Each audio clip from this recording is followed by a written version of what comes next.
네, 오늘 설교 제목은 회복하시고 구원하시는 하나님이라는 제목으로 여러분에게 말씀을 전하도록 하겠습니다. 졸업을 앞둔 한 아이가 있습니다. 이제 아버지가 이제 졸업을 앞둔 한 아이에게 이제 한 얘기를 하세요. 자신의 오래된 차가 하나 있는데 이거 너 팔고 와. 그리고 이거 판 돈 너 가져라고 이제 얘기를 하는 거예요. 참 졸업하는 입장에서 참으로 고마운 일인 것 같아요. 우리 지금 벌써 현 시대로 따져봤을 때 차가 아무리 꾸진 차라도 최소 300 이상은 받지 않을까 개인적으로 생각을 하는데 뭐 300에서 뭐 한 500 정도는 받지 않겠어요? 그래서 이제 사람이 이제 아들이 이제 차를 팔러 갑니다. 그래서 첫 번째로 찾아간 곳은 중고 카센터예요. 거기서 가보니까 야 이거 차 보니까 겉이 너무 낡았네. 속도 너무 이제 구지다. 이제 뭐 주행 기로수도 너무 많네 하면서 얘기를 하면서 딱 100만 원이면 내가 이제 거래할 수 있을 것 같아요. 얘기하는 거예요. 그래서 이 아들이 아버지 찾아가요. 아버지 100만 원이래요. 어떻게 할까요? 야 그러면 전당포를 한번 가봐. 전당포에서는 얼마 준대? 전당포를 찾아가요. 전당포도 가니까 똑같은 얘기를 해요. 야 차가 완전 고물인데 그래가지고 10만 원밖에 못 주겠어. 딱 10만 원이면 오케이야. 그래서 아들이 또 다시 찾아가요. 10만 원이래요. 야 그러면 저기 클래식카 동호회가 있거든. 이제 거기 찾아가가지고 차를 팔고 와봐. 그래서 딱 갔는데 거기서는 이거 희귀종인데 이 차 옛날에 나와가지고 단종돼가지고 더 이상 나오지 않는 차인데 하면서 이거 1억이면 살 수 있겠다. 1억이면 우리가 살게요라고 이제 얘기를 한 거예요. 자, 그랬더니 이제 아들이 이제 눈이 동그래져가지고 와씨 아버지 1억이래요. 1억. 네, 1억 팔고 내가 이제 가져올게요라고 한 거예요. 이제 그때 아버지가 이제 얘기를 하는 거예요. 자, 아들아 봤냐? 똑같은 차인데 어디를 가느냐에 따라서 사람들이 그 차를 보는 가치에 따라서 그 가격이 매겨질 거야라고 얘기를 하는 거예요. 그러면서 우리가 이것을 통해서 알 수 있는 게 무엇이냐? 사람들이 어떤 물건이든 간에 어쨌든 가치라는 게 존재하잖아요. 그게 좋은 가치일 수도 있고 나쁜 가치일 수도 있는데 숨겨진 가치도 있을 수도 있다는 거예요. 그래서 그 숨겨진 가치를 발견한 사람은 그것을 비싸게 볼 거고 숨겨진 가치를 모르는 사람은 그걸 고물로 낡은 차로 보면서 이제 좀 후진 걸로 이제 보겠죠. 이처럼 우리 삶에도 약간 이런 게 있는 것 같아요. 숨겨진 가치가 있는데 우리가 그 가치를 알아보지 못해가지고 되게 찬밥 신세로 이제 내버려두는 게 있단 말이죠. 자, 우리가 이 기독교에서 찬밥 신세가 되는 이제 것들이 있어요. 뭐 이제 그 중에 하나를 좀 얘기를 해보려 하는데 그 중에 하나가 저는 구원이라고 얘기를 생각을 합니다. 자, 여러분들 구원받은 사람입니다. 자, 구원받은 사람이에요. 여러분들은 예수님을 믿기만 하면 구원을 받은 사람이에요. 자, 이 얘기를 들었을 때 여러분 어때요? 갑자기 가슴이 막 뜨거워지고 갑자기 가슴이 웅장해지고 갑자기 하나님의 찬송이 나오고 하나님을 찬양해야 될 것만 같은 막 이런 마음이 들어요. 우리 보통 약간 들을 때 구원 땡큐 그래도 하나님 좀 착하시네 그래도 고맙다 이렇게 믿기만 해도 구원해 주시고 약간 요 정도 마음 정도지 막 이렇게 뜨거운 감격 정도는 잘 없단 말이에요. 근데 그게 왜 그럴까? 세상 사람들은 또 이렇게 구원받았다고 했을 때 또 어떤 반응을 해요? 야씨 그 종교에서나 하는 얘기지 그 구원을 누가 믿냐 이런 식으로 반응을 한단 말이에요. 그러니까 우리가 이 구원에 대한 가치를 모르면 모를수록 이 구원은 찬바심제가 될 거고 구원에 대한 가치를 알면 알수록 우리는 그 구원에 대해서 귀히 여기는 것을 우리가 볼 수 있을 것 같습니다. 자, 우리가 한번 생각을 해볼게요. 자, 기독교의 시작은 어떻게 시작이 되었을까? 자, 창세기부터 한번 시작을 해볼게요. 자, 성경의 시작을 보면 하나님께서 1장 1절에서 이렇게 얘기죠. 하나님이 태초에 천지를 창조하시느니라 라고 이제 얘기를 하죠. 자, 이 얘기는 뭐예요? 온 세상을 하나님께서 창조하셨다. 그 다음에 이어지는 사건이 무엇이었을까요? 인간의 타락. 하나님 이제 아담과 하와가 이제 만들어졌는데 아담과 하와가 이 선악과를 먹음으로써 타락을 했죠. 인류의 타락에 대해서 얘기를 합니다. 그 다음부터 이 타락으로 이어지는 것들에 대해서 얘기를 하는 것이 야 너희 타락해가지고 이제는 죄에 대해 노예가 있어. 너희는 죄의 노예야. 하나님과의 관계가 끊어져 버렸어라고 얘기를 하는 겁니다. 자, 우리 PPT 첫 번째 한번 보도록 하겠습니다. 네, 첫 번째 띄워주세요. 좋습니다. 우리 한번 이 밑에 거 한번 읽어볼까요? 시작.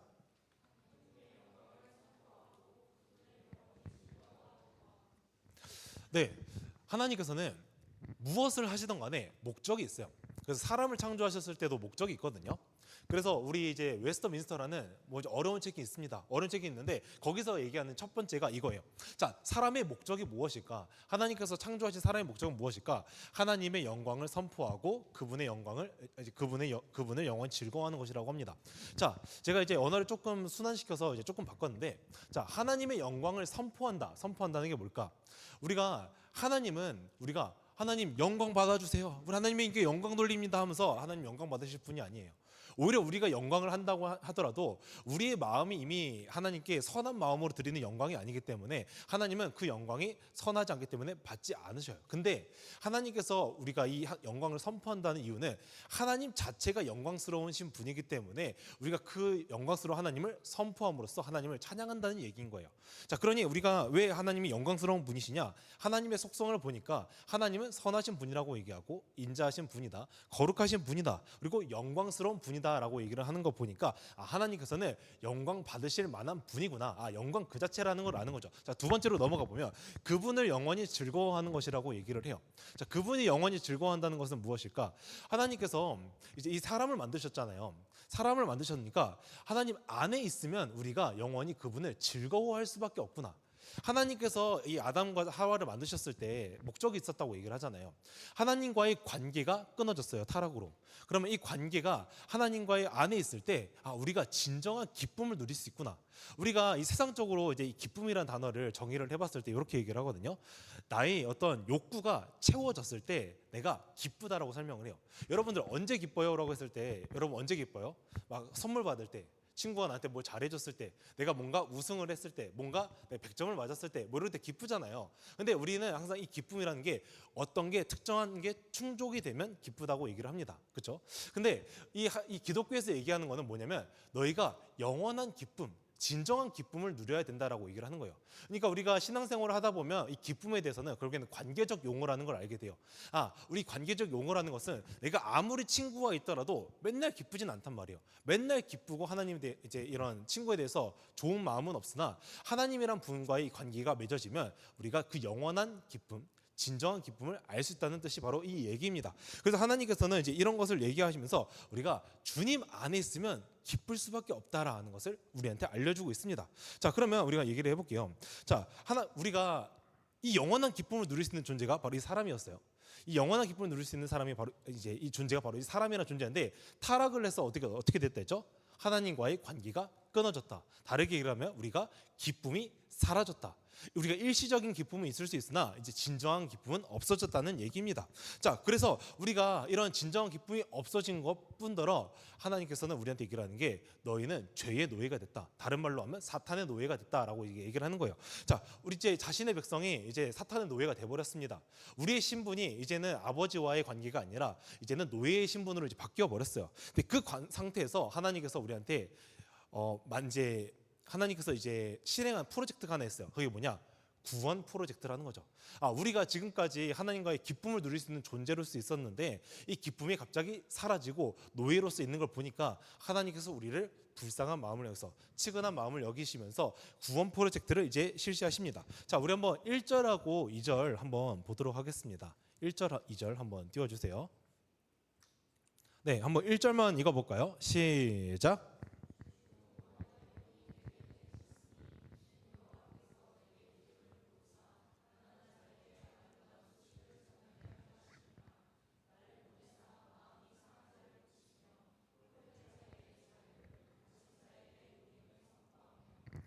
네, 1장 이제 1절부터 3절까지는 그 예수님의 소명이라고 이제 얘기를 합니다. 근데 우리가 이제 1절, 2절만 볼게요. 우리가 1절, 1절에 보면 뭐라고 얘기를 하냐면, 자, 저 두 번째 뭐죠? 아름다운 소식이라고 하면서 이제 시작을 해요. 자, 예수님의 소명은 무엇이냐? 예수님께서 이 땅에 와서 무엇을 하실지에 대해서 이제 얘기를 하는 거예요. 자, 아름다운 소식을 전하게 한대요. 그러면서 나를 보내사 마음이 상한 자를 고친다. 그 다음에 포로된 자를 자유케 한다. 그 다음에 갇힌 자에게 노임을 선포한다. 자, 우리가 그 죄에 대한 특성을 이제 얘기했을 때 저번 주에 얘기를 했던 것 같은데, 죄는 항상 우리를 어떻게 한다고 했죠? 매이게 해요. 우리를 계속 매이게 해요. 여러분들 공부하다 보면 이제 그런 거 있잖아요. 성적에 매이게 돼요. 여러분들 뭔가 잘해야 될 것만 같아요. 뭔가 내가 성공을 해야 될 것만 같아. 열심히 살아야 될 것만 같아. 이건 이게 뭐 하는 거예요? 매이는 거예요. 내가 무언가에 매이는 거. 관계적으로도 내가 친구와 싸우면 어떻게 돼요? 뭔가 그 친구를 볼 때마다 내가 괜히 신경이 쓰여잖아요. 괜히 신경이 쓰이면서 뭔가 어떻게 될지 모르는 거, 이게 매이게 되는 것들거든요. 그러니까 죄는 결국에 우리를 끊임없이 매이게 하는데, 성경 말씀에서 진리는 뭐라고 하죠? 우리를 자유케 한다라고 얘기를 합니다. 자, 그러니 결국에는 상한 자를 고치신다는 건 무엇이냐? 우리가 죄 때문에 받은 상처들이 너무나 많아요.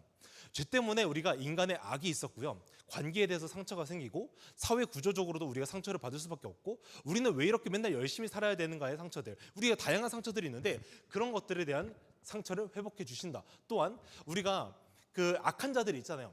아니 하나님, 나는 하나님 믿고 열심히 살아가는데, 신앙인으로서 열심히 살아가려고 하는데, 하나님 쟤는 잘 되는데 나는 왜 안 돼요? 쟤는 뭔가 잘 나가는 것 같은데 왜 나는 뭔가 잘못돼요? 라고 생각하는 상처들이 있단 말이에요. 뭔가 불공평하면서 마음에 억울함들이 있어요. 그런 것조차 하나님께서 고쳐주신다. 왜? 하나님께서 마지막에 심판하실 것이기 때문에. 그러면서 포로된 자를 자유케 하는 것은 무엇이냐? 우리를 노예의 신분에서 해방시켜 주는 거예요. 더 이상 너희가 죄에 매이지 마라. 그래서 갇힌 자에게 노임을 선포한다라고 이제 얘기를 하는 겁니다. 이게 바로 예수님께서 하실 일이다. 그러면서 이어지는 게 무엇이냐? 예수님께서 은혜의 해와 우리 하나님의 보복의 날을 선포한다. 모든 자의 슬픈 자를 위로한다. 이게 왜 나오는 거예요? 예수님께서 올라가셨죠. 그 다음에 다시 오실 거를 우리가 믿는 사람들이에요. 근데 그때 뭐 한다? 심판하실 것이다. 하나님께서 심판하셔가지고 우리에게 은혜의 날, 하나님의 나라를 우리가 누릴 수 있는 자들로 이제 누릴 수 있는 자들로 할 것이고, 보복의 날은 무엇이냐? 믿지 않는 자들은 결국에는 천국과 지옥을 맛보게 될 것이라는 얘기예요. 그 얘기가 바로 이 얘기를 하고 있는 겁니다. 자, 그러면 우리가 한번 생각을 해볼게요. 예수님께서 이제 이 땅에 오셨죠. 우리를 구원하실 프로젝트를 한다고 했어요. 왜? 우리가 타락을 했기 때문에, 죄의 노예된 상태이기 때문에. 자, 그러면서 하나님께서는 결국에 최종적으로 이어지는 게 무엇이냐? 하나님 나라라는 것을 하나님께서 완성시키세요. 하나님 나라를 완성시키면서, 그 나라는 어떤 나라냐? 하나님, 이 예수 그리스도가 통치하는 나라라고 하는데, 그 분의 속성을 보니까 선하시고 인자하시고 능력도 있고 전지전능해서 미래도 알고 있고, 이제 알파와 오메가라면서 처음과 끝도 알고 계시고, 이 땅에서 두려울 것도 없고 상대가 되는 사람도 없을 정도로 강한 왕이다. 자, 그러면서 얘기하는 게, 그 나라에 있는 이제 그 왕의 통치를 받는 이 백성들조차 기쁨을 누릴 수 있는 자들이라고 얘기를 하는 거예요.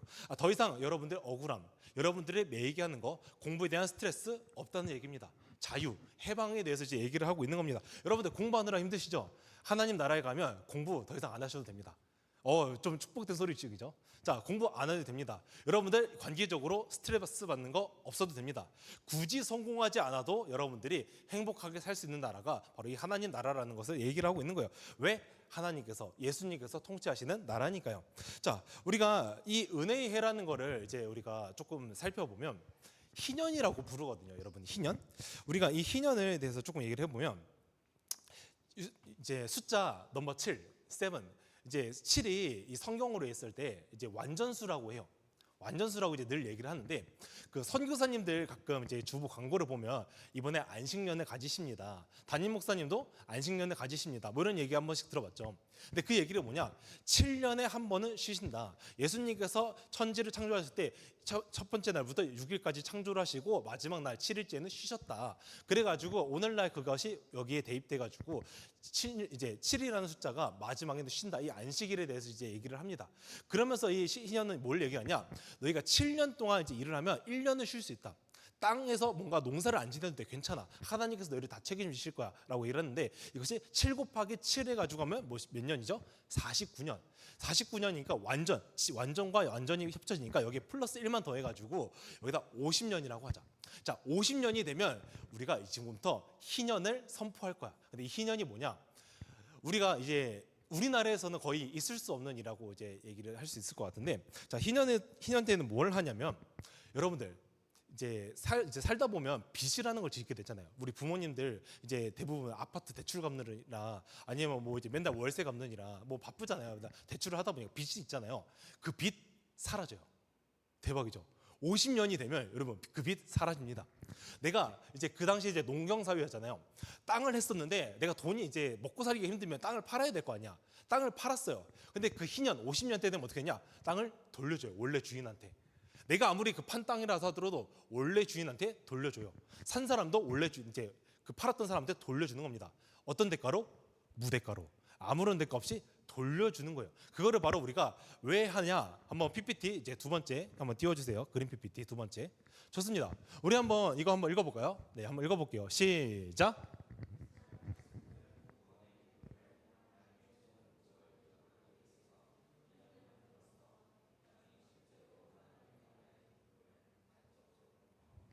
네, 글이 그래서 여러분들이 이해하기 힘들까봐 제가 친히 밑줄까지 치워놨습니다. 자, 한번 볼게요. 자, 이스라엘 백성들이 구원의 기쁨을 하나님의 최종 목적을 기원하기 위해서, 자, 우리가 이 구원에 대한 기쁨을 알고 있죠. 구원이 연결되어서 하나님 나라를 우리가 이제 하나님 나라로 이제 간다고 했어요. 자, 이제 이 구원의 기쁨 하나님에 간데 하나님의 최종 목적을 기억하기 위함이래요. 그래서 이 희년을 만들었는데 이 희년이 이 땅에 실제로 하나님 나라의 기쁨이 대체 무엇인지 기억하기 위해서 간접적으로도 이렇게라도 너희가 하나님 나라가 어떤 곳인지 기억해라. 너희가 신앙생활을 하면서 까먹을 수도 있는데 우리의 최종 목적지가 어디냐? 하나님 나라야. 근데 그 나라는 어떤 곳이야? 희년을 하는 것처럼 빛이 사라져. 노예였던 사람이 있는데 노예 석방. 지금까지 빚 사라지고 그다음 뭐 있을까요? 또 땅 다시 돌려받아, 재산 돌려받아, 원래로 돌아가는 건 바로 이 희년이라고 얘기를 하는 겁니다. 제가 한 선교사님이랑 이제 얘기를 하다가 이제 우연히 듣게 된 건데 한 3년 전인가 한 4년 전쯤인 것 같아요. 중동에 이제 중동을 하면 떠오르는 이 인물이 있죠. 만수르. 만수르 어떤 사람이죠, 여러분? 만수르 돈이 많아요. 돈이 억수로 많죠. 근데 돈이 억수로 많은데 사실 그 중동에 보면 만수르 가문이 있고요. 다른 가문이 있어요. 다른 가문. 만수르 말고 다른 가문이 있어요. 그래서 이 두 가문이 제일 큰 가문이라고 할 수 있을 것 같은데 진짜 돈 많은 가문은 어떤 가문이냐면 만수르 가문이 아니라 이 다른 가문이라고 이제 얘기를 하다고 하고요. 근데 한 3년 전인가 4년 전쯤에 이 만수르 가문 말고 다른 가문이 갑자기 올 리셋을 선포합니다. 자신이 이제 이 가문 안에 있는 사람들한테 올 리셋을 선포해요. 무엇이냐? 너 빚 10억 있어? 그거 그냥 없애줄게 내가. 너 노예야? 내가 그냥 노예 그냥 없애줄게. 너 지금 나 땅 팔아가지고 지금 뭐 노예 이제 녹수자 생활하고 있어? 다시 너의 재산 내가 다 돌려줄게. 올 리셋. 우리의 인생이 어떻게 돼요? 지금 인생이 망했는데 올 리셋으로 돌려주겠다. 이것을 정책을 시행했어요. 그래서 이게 3년 전, 4년 전에 한번 일어났던 일입니다. 여러분 대박이지 않아요? 여러분들이 돈을 아무리 쓰고 망했고 인생에 이제 사업 투자도 망했고 주식도 했는데 주식이 망했는데 올 리셋 돌이켜줍니다. 자, 이런 이제 정책이 있는데 그런 것처럼 하나님 나라라는 것은 결국엔 이 자유함에 대해서 얘기를 하고 있는 거예요. 우리가 이 하나님 안에 있으면 얼마나 자유할 수 있는가? 우리가 진정한 자유는 무엇인가? 그 자유로 인해서 우리가 얻는 기쁨이 무엇인가에 대해서 얘기를 하는 게 바로 이 하나님 나라라는 거죠. 자, 근데 우리가 이제 생각을 했을 때, 오케이, 성경이 얘기하는 건 알겠어. 근데 여러분들이 이제 이런 얘기를 했을 때 친구들한테 가볼게요. 자, 내가 하나님 안 믿는 친구들이 가서 이 얘기를 했을 때, 이 얘기를 한다고 했을 때 그 친구들이 어떻게 반응할 것 같아요? 야, 너 아직도 그런 거 믿냐? 너 종교에 빠지더니만, 너 이제 뭐 하나님 오케이, 좋게 알겠는데 이제 그런 거 너나 믿어라고 이제 얘기하는 게 오늘 사람들의 생각이잖아요. 근데 오늘날 이런 생각이 어디서부터 왔는지 제가 조금 얘기를 해보고자 합니다. 자, 우리가 그 중세 시대 하면 그 유물론 관련해서 떠오르는 운동이 하나 있어요. 여러분 혹시 세계사 공부했나요? 세계사? 아직 공부 안 했어요. 자, 괜찮습니다. 제가 조금 알려줄게요. 자, 혹시라도 이거 엄청 유명한 이제 운동이거든요. 혹시 시험 문제 나온다면 이거 100% 나와요. 거의 100% 나와요. 이제 알려드릴게요. 자, 중세 시대에 유물론 관련해서 나오는 이제 운동이 있는데 그 운동이 뭐냐면 르네상스라는 이제 운동이에요. 자, 한번 르네상스 운동 한번 저희 세 번째 PPT 한번 띄워주세요. 자, 세 번째 PPT 한번 보도록 하겠습니다. 자, 르네상스 운동. 자, 어려워요. 그냥 대충 모르겠는데, 자, 르네상스 운동의 핵심은 무엇이냐? 인간성을 해방을 하자라는 의미입니다. 자, 그러면서 구호를 얘기를 한다면 이거예요. 사람이 사람답게 살자. 이게 바로 이제 르네상스 운동이거든요. 근데 이 운동이 왜 나왔는지 제가 조금 보려고 합니다. 자, 이제 이 중세를 보면 그 국가가 있죠. 우리가 나라가 있죠. 이 국가보다 강했던 게 바로 이 교회예요. 그러니까 현재는 우리가 이 교회가 막 그렇게 강하지는 않잖아요. 이런 권위나 이런 게. 근데 이 당시에는 국가보다 강했던 게 이 교회의 권위였어요. 그러니까 교회가 하자는 대로 나라가 움직이는 시대가 바로 이 중세 시대라는 거죠. 자, 근데 우리가 이 세계사를 조금씩 보면 알게 되는 게 뭐냐면 중세 시대의 교회는 진짜 별로거든요. 진짜 별로예요, 교회가. 십자군 전쟁 일으켜요. 그냥 보통 전쟁을 봤을 때 어떤 장점과 단점이 있거든요. 이런 전쟁을 해서 이런 거는 장점이었고 이런 건 별로였다고 얘기를 하는데, 그 십자군 전쟁은 유독 장점이 단 하나도 없다는 전쟁이 이 십자군 전쟁이에요. 맨 단점밖에 없어요. 그냥 수많은 사람이 그냥 피만 흘렸고 욕심 때문에 탐욕으로 해서 이제 완전히 파산했다, 뭐 이런 내용이 바로 십자군 전쟁이고, 또 이 당시 일어났던 게 면죄부, 돈을 주면 내가 너희 죄를 면제해 주겠다, 이런 이런 제도가 있었던 게 바로 그 중세시대 이제 교회입니다. 자, 그러다 보니까 우리가 이 교회라는 곳이 어떤 곳이냐면 하나님 중심, 성경 중심이라고 얘기를 하잖아요. 그러면 우리가 하나님 중심, 성경 중심대로만 살면 우리가 하나님 나라처럼 자유하고 아름답고 기쁜 것을 누릴 수 있는 거야 라고 성경은 끊임없이 얘기하고 있는데, 우리 중세교회가 하는 꼬라지를 보니까 어때요? 와, 진짜 별로다 기독교. 와, 진짜 내가 기독교가 진리라고 얘기한다면 나는 기독교를 믿지 않겠어라는 사람들의 마음속에서 이게 일어난다는 거예요. 그래서 이런 교회에 대한 반발심으로 일어났던 게 뭐냐? 바로 이 르네상스 운동이었던 거예요. 뭐냐? 사람이 사람답게 살자. 교황의 말이 진리가 아니야. 하나님 말씀의 진리가 아니야. 왜? 이 꼬라지를 봐. 십자군 운동 봐. 사람들이 피밖에 흘렸어? 사람들이 뭐 이게 뭔가 유익이 있었어? 없었어. 우리는 늘 힘들었고 우리는 늘 교회 때문에 억울해야만 해. 그러니까 제발 사람이 사람답게 살아가자라고 했던 게 바로 이 르네상스 운동이라는 거죠. 자, 그러면 오늘부터 얘기를 했던 게, 그리고 이 우리의 생각이 어디로 이어지냐? 역시 절대적인 진리는 존재하지 않아. 역시 신 따위는 없었어. 그러니까 우리는 이 종교로부터 도망가자. 교회로부터 도망가자. 그래서 내가 생각하는 거, 사람이 곧 진리야. 그냥 사람들은 다 주관적이잖아. 너가 생각하는 게 진리야. 그리고 너도 생각하는 게 진리야. 그러니까 각자의 진리대로 살아가자라고 생각을 했던 게 바로 이 르네상스 운동이었다는 것이죠. 자, 그런데 여기서 우리가 하나 볼 수 있는 게 뭐냐면, 토마스 아퀴나스라는 사람이 있거든요. 이 중세 교회의 기반이 되었던 이 학문이 있어요. 자, 이 토마스 아퀴나라는 사람은 이제 신학사, 굳이 따지자면 이제 목사라고 표현할 수 있을 것 같은데, 이 사람의 이 학문으로 세워진 게 중세교회인데, 이 사람의 기반이 어디 있었냐? 아리스토텔레스라는 철학자로부터 이제 기반이 되었어요. 자, 그러면 우리가 이 아리스토텔레스라는 기반을 받고 보니까 이 중세교회는 성경답게 되어진 교회가 아니라 철학을 기반으로, 아리스토텔레스의 철학을 기반으로 만들어진 교회구나. 그래서 교회가 교회답지 못했구나는 우리가 하나 알 수 있고, 두 번째는 무엇이냐? 교회에 대해서 반기를 든 사람이 한 명 등장합니다. 그게 누구냐? 마틴 루터예요. 마틴 루터가 교회의 꼬라지를 보니까 와, 이거 교회라고 도저히 부를 수 없겠는데, 교회는 이게 아니야 라면서 95개의 반박문을 교회에 붙입니다. 자, 근데 그게 교회의 권위가 어땠다고요? 나라보다 강했다고요. 나라에 도전하는 것도 정말 큰 건데, 교회에 대한 권위에 대한 도전에 정말 엄청난 용기를 가지지 않으면 할 수 없던 거죠. 그래서 95개의 반박문을 가지고 이제 문을 붙여요. 그 다음에 얘기를 하는 게 뭐냐? 하나님을 하나님답게 하자. 하나님을 하나님답게 해야만 해라는 게 나왔던 거예요. 그러니까 지금의 교회가 성경답지 않다는 거예요. 하나님을 하나님답지 얘기하지 않기 때문에 우리는 오직 성경을 따라야만 해. 오직 성경, 우리 오직 성경만을 따릅시다 하면서 나왔던 게 바로 이 마틴 루터였다는 것이죠. 그러니까 우리가 오늘날 성경을 통해서 이제 다시 보면 알 수 있는 게, 중세 교회 어땠죠? 정말 별로였죠. 자신이 법이 되려 하고 자신이 왕이 되려 했던 게 바로 이 중세 교회의 이제 이런 모습이었어요. 근데 창세기를 보니까 어때요? 선악과 사건이 있었어요. 선악과 아담과 하와가 왜 먹었어요? 내가 신이 되기 위해서. 내가 곧 법이요, 내가 선악을 분별할 수 있는 신이라고 얘기했던 게 바로 창세기 사건. 사세 시대를 보니까 각자의 소견이 옳은 대로 살더라. 이게 어디서 나왔어요? 르네상스 운동. 이미 보니까 사람이 사람답게라는 것을 얘기를 하면서 결국에는 너도 진리고 나도 진리니까 각자의 소견이 옳은 대로 살아가자. 내가 법이다. 왕들의 시대는 어땠냐? 왕들이 살아갔었어요. 왕들이 살으니까 하나님을 따르지 않고 우상들을 받아들였고, 문란한 문화들이 있었죠.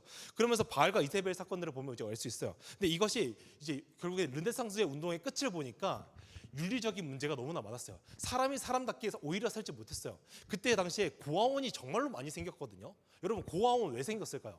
고아원 왜 생겼을까? 사람들이 문란하게 사니까, 그냥 아기를 낳고 그냥 갖다 버리니까 고아원이 그렇게 많이 생긴 거예요. 어쩔 수 없어요. 근데 이것이 바로 왜 이러느냐? 왕정 시대를 보니까, 하나님을 버린 시대를 보니까 이때도 하나님을 버리니 문란한 시대가 되었구나. 하나님을 깨닫지 못하고 사람이 사람답게 살지 못하는 시대가 되었다는 것을 알게 되는 겁니다. 자, 여러분, 우리가 여기까지 봤을 때 얘기하는 게 진리의 싸움이에요. 결국에는 무엇을 진리로 믿고 살 것이냐, 우리가 어떤 기반에 있었던 철학을 믿고 살 것이냐, 아니면 하나님 말씀을 중심으로 살 것이냐, 이 진리의 싸움이 있다는 것이죠. 보십시오. 여러분들은 무엇을 믿으면서 살 거예요? 여러분은 무엇을 진리로 믿으면서 살 것입니까? 오늘날 계속 성경이 얘기하는 게 이거 아니에요. 성경이 곧 진리야. 성경으로 진리대로 살면 너희가 진정한 기쁨과 결국에 구원의 은혜를 누리면서 살 수 있어. 그것이 바로 하나님 나라라는 진정한 기쁨을 누릴 수 있는 곳이라고 얘기를 하는데, 오늘날 사탄은 끊임없이 얘기를 하죠. 아니, 성경은 진리가 아니야. 그러니까 사탄은 계속 미혹을 하면서 르네상스 운동처럼 우리를 하나님이 진리가 아니야, 너 자신이 진리야, 그러니까 성경을 믿는 게 아니라 신을 믿는 것이 아니라 너 자신을 오히려 의지하는 것이 맞지 않겠냐면서 우리를 끊임없이 미혹한단 말이에요. 그러니까 여러분들 이 세상 속에서 여러분 믿음을 지키면서 살려면 결국에는 하나님이 누구신가, 오늘 말씀은 무엇을 얘기하는가, 우리가 성경대로 사는 것은 무엇이니까 끊임없이 고민하면서 여러분들이 진정으로 그 예수님을 믿는 사람이라면 앞으로 예수님 믿지 못하는 사람들한테 우리가 복음을 전해야 되는 사람이 되어야 되지 않겠어요? 결국에는 천국과 지옥은 있다고 하는데 하나님은 다시 땅에 오셔가지고 심판을 하신다고 하는데 여러분들이 그 불쌍한 사람들한테 복음을 전해야 되지 않겠어요? 그러니까 여러분 반드시 이 성경이 진짜인지 한번 시험해 보십시오. 진리가 이게 맞는지 여러분한테서 끊임없이 고민해 보세요. 그리고 이게 진리가 맞다면 여러분들 지인들한테, 이웃한테 복음을 전하면서 축복의 통로로 가는 여러분들이 되기를 간절히 소망합니다.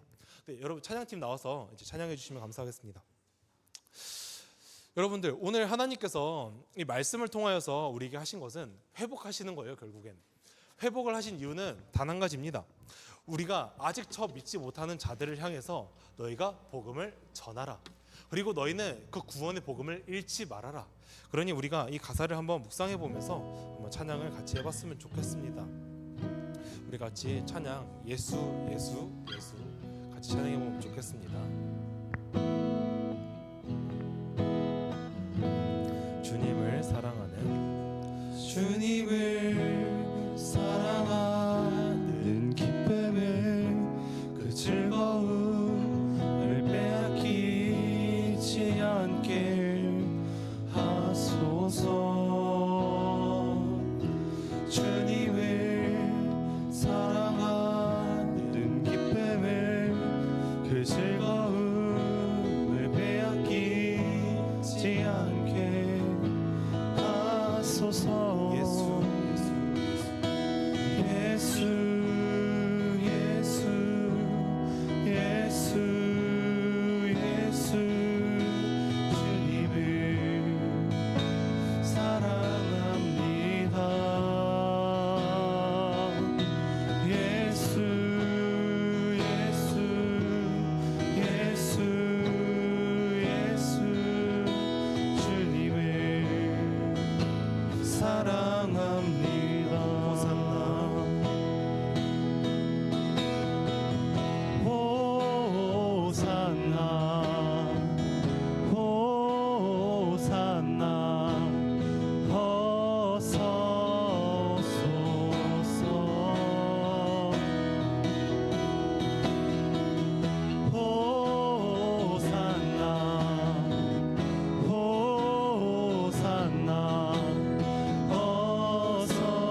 다시 한 번 더 부르겠습니다. 호산나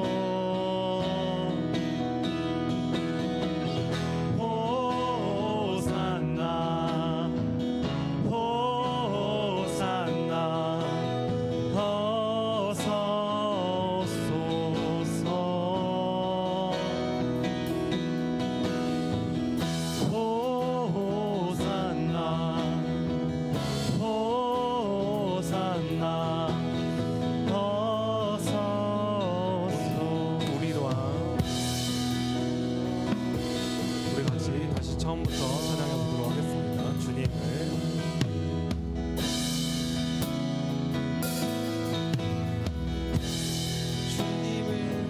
는 기쁨을 그 즐거움을 빼앗기지 않게 하소서. 주님을 사랑하는 기쁨을 그 즐거움을 빼앗기지 않게 하소서. 예수 예수 예수 예수 주님을 사랑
이 시간 같이 기도하고자 하는 것은, 주님, 하나님은 우리를 회복하시고 구원하시는 하나님이신데 우리의 믿음을 계속 사탄이 빼앗으려 합니다.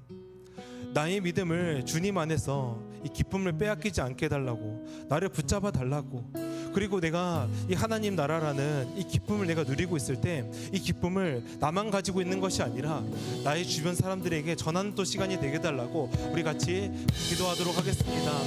하나님 아버지, 오늘 이 시간 가운데 우리가 이 하나님 아버지 나라라는 이 아름다운 것을 우리가 다시 한번 체험하는 시간이 되겠습니다. 하나님 나라는 얼마나 아름답고 우리에게 얼마나 기쁨이 되고, 하나님 우리의 그 진리가 주는 가입하는 것이 무엇을 깨닫는 것이 또 하나님 나라의 뜻입니까? 하나님 아버지께서 오늘 이 시간 가운데 우리가 하나님 나라의 기쁨을 깨닫는 시간이 되겠습니다. 우리가 하나님 아버지께서 이 시간을 정말 누리면서 살아가는 그 시간이 되게 도와주시옵소서. 우리의 이 믿음이 진정한 그 하나님 나라라는 소망을 바라보는 시간이 되기를 원하옵니다. 하나님, 이 세상의 전쟁이, 이 세상의 세상이, 사탄의 이 유혹이 우리의 믿음을 계속 빼앗으려 합니다. 우리의 믿음을 흔들고 우리의 믿음을 계속 빼앗고, 우리가 하나님 아버지의 기쁨을 빼앗으면서 주님에 대한 기쁨을 잊어버리고 하나님 아버지가 우리 깨닫는 것들을 살아감으로써 우리가 하나님 나라를 보지 못하고 진리를 찾아가지 못하고 진리를 잃어버리는 시간이 되게 하려 합니다. 하나님, 우리가 이 세상을 빼앗기지 않고 우리의 믿음을 굳건히 붙잡아 주시옵소서. 우리의 믿음을 더욱더 견고하게 하여 주시옵소서. 우리가 하나님께서 회복의 공제로 부르신 것은 이 기쁨을 나만 누리고 나만 알고 나만 깨닫는 것이 아니라 이웃에게 전하라 하신 것처럼 우리가 이 하나님의 놀라운 하나님의 이 진리의 말씀을 전하는 시간이 되게 도와주시옵소서. 아직 예수 그리스도를 믿지 못하는 자들에게 하나님의 이 구원의 말씀을, 하나님 아버지 이 진리를 말씀을 전하는 우리가 믿는 시간이 되기를 간절히 원하옵니다. 하나님 아버지, 오늘 이 시간 이 이사야의 마지막을 보면서 하나님이 어떤 이유로 이 땅에 오셨는지 우리에게 알려주셨습니다. 그 이유는 결국에 우리를 구원하시기 위함이었고, 하나님 나라라는 그 아름다운 나라를 우리가 그곳에서 누릴 수 있게 하시기 위함이 아니었겠습니까? 하나님, 오늘 이 하나님께서 우리에게 이 하나님 나라라는 것이 우리에게 진정한 기쁨이고 우리를 자유케 하신다는 이 진리의 말씀을 우리가 깨닫게 하면서 우리가 그것을 소망하면서 살아가는 시간이 되기를 간절히 원하옵니다. 하나님, 그리고 오늘 이 시간 가운데 우리가 이 중세를 보면서 우리의 기쁨을 계속 빼앗는 자들이 있습니다. 사탄은 계속 우리를 미혹하면서 우리가 그 기쁨을 잃어버리도록, 우리가 그 진리의 말씀을 깨닫지 못하도록, 다시 하나님을 잃어버리고 하나님과의 관계가 깨어진 자로 살도록 우리가 절대신, 이 하나님을 없는 신이라고 믿게 우리를 미혹하면서 우리를 무너뜨립니다. 하나님께서 우리 이 시간을 통하여서 사탄의 미혹에 더 이상 빠지지 않고 진리의 말씀을 수호하면서 하나님을 온전히 믿음으로써 나아가는, 오직 성경의 말씀을 믿으면서 나아가는 시간이 되게 하여 주시옵소서. 하나님, 그리고 이 기쁨을 우리에게 누리게 하신 것은 나만을 위한 것이 아닙니다. 하나님께서 나를 회복하신 이유는 나만 구원 잘 받고 나만 구원 잘 받음으로써 땡 하는 것이 아니라 이 구원의 복음을 남에게도 전하라는 것입니다. 이 구원의 기쁨을 너가 누린 자로서 아직 하나님을 믿지 못하는 저들에게, 아직 하나님의 기쁨을 누리지 못하는 저들에게 가서 복음을 전하라고 우리에게 하신 것이 아니겠습니까? 그러니 하나님께서 오늘날 이 성경을 통해서 지상행의 명령으로서 나의 복음을 전하라고 명령하신 것처럼 우리가 이 구원의 복음을 먼저 경험한 자로서 하나님의 이 구원의 복음인 이 진리를 다른 사람에게도 전하는 또 시간이 되게 하여 주시옵소서. 살아계신 예수 그리스도 이름으로 기도합니다. 아멘. 우리 같이 봉헌 찬양하도록 하겠습니다.